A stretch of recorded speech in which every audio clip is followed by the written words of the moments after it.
moving on from fake football. Let's move on from fake football and let's talk about some fake football. You guys ever heard of Bishop Sycamore? Nope. Not till this past week. Isn't it that school that's out in Ohio? This is the AAU. I see what you did there, though. I see what you did.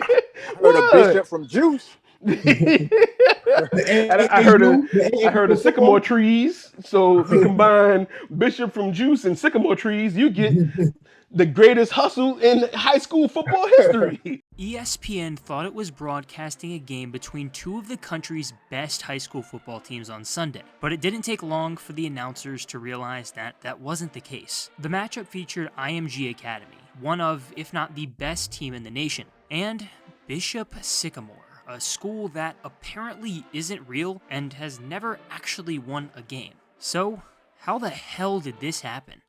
Well, who is Bishop Sycamore? Well, according to the Ohio Department of Education, there isn't anything by that name for 2021, but there was last year. It was listed as a non-charted, non-tax supported school that, because of truly held religious beliefs, chose not to be charted by the State Board of Education. Yeah, I have no clue what the hell that means. The school's mailing address is listed as the Resolute Athletic Company, a random indoor sports facility. Apparently, a group of like 30 kids just come and work out at the complex once a month, but there aren't any classes. The recruiting address is listed as a library where Bishop Sycamore rented a room a year ago, but they don't anymore. If you go on their website, there isn't even an address, and the About Us and the staff pages are completely blank. I mean, this is just shady in every way. In defense of ESPN, this was not their fault. The Paragon Marketing Group is in charge of designating the teams for the Geico ESPN High School Football Kickoff, and apparently rosters can be hard to verify, so they just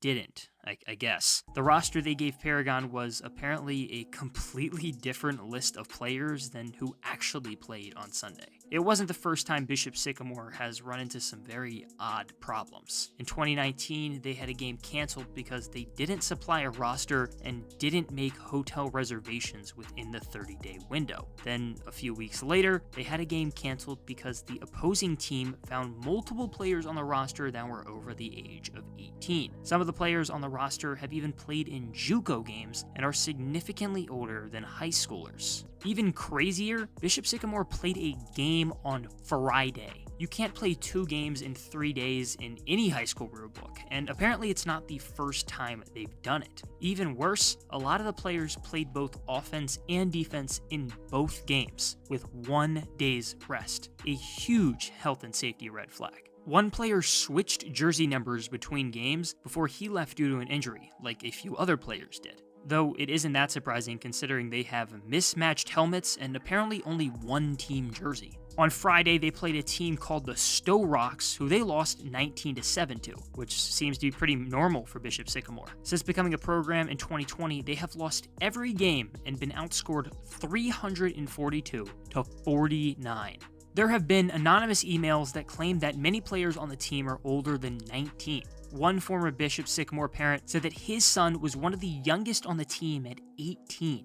According to 24/7 Sports, one of the players was in the 2020 recruiting class and used a fake ID to go to 7-on-7 camp and lied about over 20 scholarship offers. Bishop Sycamore head coach Roy Johnson came out about the criticism. And, well, he didn't really answer any of the questions. He just said they want to do better. Didn't really tell us how the school works or how they got on ESPN in the first place. Johnson is currently a defendant in a case that accuses him of unpaid loans of up to $100,000. But there are plenty of other businesses and individuals threatening lawsuits against him. Not to mention, it's rumored that he has an active arrest warrant and plenty of other legal issues. Halfway through the second quarter, the ESPN commentator brought up that Bishop Sycamore claimed to have plenty of Division I talent, but ESPN literally found no evidence of it. The prospect names that the school gave ESPN weren't in their database or any of the recruiting databases at all. But looking at it, honestly, in my mind, once I started hearing it and I started hearing the development of the whole story, I was like, oh shit, this is about to be some shit out of Gridiron Gang, the movie. They're going to be from jail and they just wanted a chance to play type shit. Word. Like they was posing as a school, but all of these ex-cons or juvenile convicts just trying to get a chance to relive their life. But looking at everything, apparently the coach had done this before with another, a different type of school or a different location with a school. And they got adults, dudes that have graduated college in JUCO, haven't been in high school for years. I think like you said, it was registered to a library as far as the address. Yeah. But I think the latest I heard was something like it's an online school type of deal. But they have until September 9th to actually physically register as a school for it to be legitimate type of deal. So I don't think anybody's expecting that to happen. Not now. Any near future. And for me, it was just one, like, all right, if you ain't cheating, you ain't trying. I've always lived by that mantra in school. Okay. That's one way to think about it. I was that guy. I was that dirty player. I was that dude that I'm going to take every inch until a ref see me. Point blank, that was me. But this is on a different level. Like, and then to cheat this bad, like we all knew that person that was playing in the 14 and under league, but he was 15, 16. And you just slid him in and made sure when they asked for his birth certificate, he was like, yeah, I showed it to you already. He's good. Yeah. We all knew somebody in the hood that did that. This was like grown men going up against kids and literally got their ass beat. Like unbelievable. And it's bad when the announcers and everybody on ESPN is like, we need to call this game. These kids are going to get hurt. And they're truly worried about the kids' welfare, thinking that they're kids. Right. I bet if they knew they was adults, they'd have been like, hit them some more. Shouldn't have even been out. For lying. Hit them for lying. Like. Word. But as a parent, I would have been more upset if I was an IMG student parent.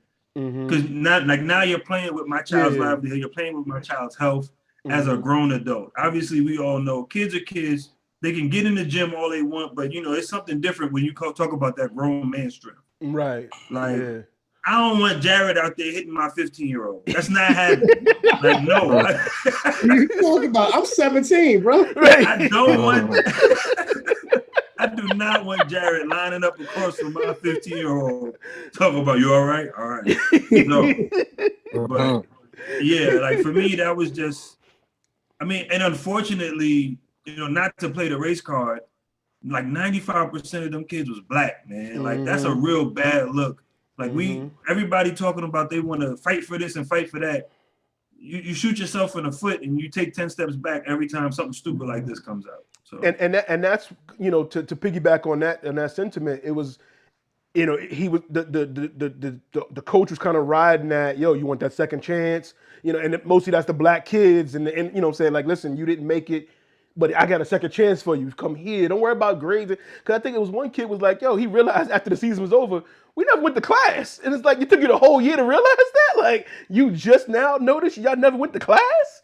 Like, they didn't mention school. There was no homework. There was no assignments, book report. Hey, before the game, y'all got to write us a paper why you love. Right, like why you love football. Like, it took you the whole season to realize, we never went to class, like, but in their mind, it's like, I just want to play football. So if somebody's offering you a second chance at playing football, you like, I can make my dreams, get my mom out the hood, save my family, and so that's the cloudiness, like you said. It's typically black people that have that story and that feeling on it. So yeah, Jared, what's your thoughts on Bishop Sycamore? I think. I think it was a bunch of J.R. Smiths. I think it's everybody who missed the eligibility in high school, and it was like, you know what? I'm gonna get my eligibility back, so I'm gonna go play some high school football. And I think he went to college though. He went to college. Yeah, but he went to high school too, so that's why he can't get back to high school. But this guy, it's just a sad story because it's like, damn man, why he had to be black though? Like, he could have been anything else. He just had to be a black dude. That's just trash. But I mean, it's I definitely agree to Chris's point. Like, it sucks to be one of those kids' parents because when you find out the real age, like you can be, put into a lawsuit because you could be endangering children's lives with that. Like, you got some grown ass, like, yeah, football is football, but when we agreed to a certain age range, we that's what we doing it. Like, we're not. I don't think those parents are going to agree to have to, teenage kid go against some damn near, 30-year-old dude. I think about Bad Boys too. He was like, "How old are you? 15? Nigga, you look 30."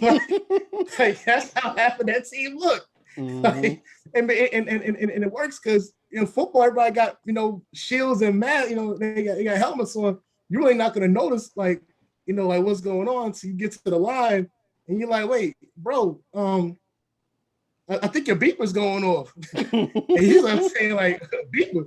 Like, that's how you know that nigga's old, because he got a beeper. So, but nah, it's a bad story, for that, and for that to be like a trusted source from ESPN, I guarantee you they're no longer trusted. Like, that's gonna be one of those little pop-up blockers. Like, is this a trusted source? No, and that's gonna be the end of that one. They ain't doing no more scheduling for that one.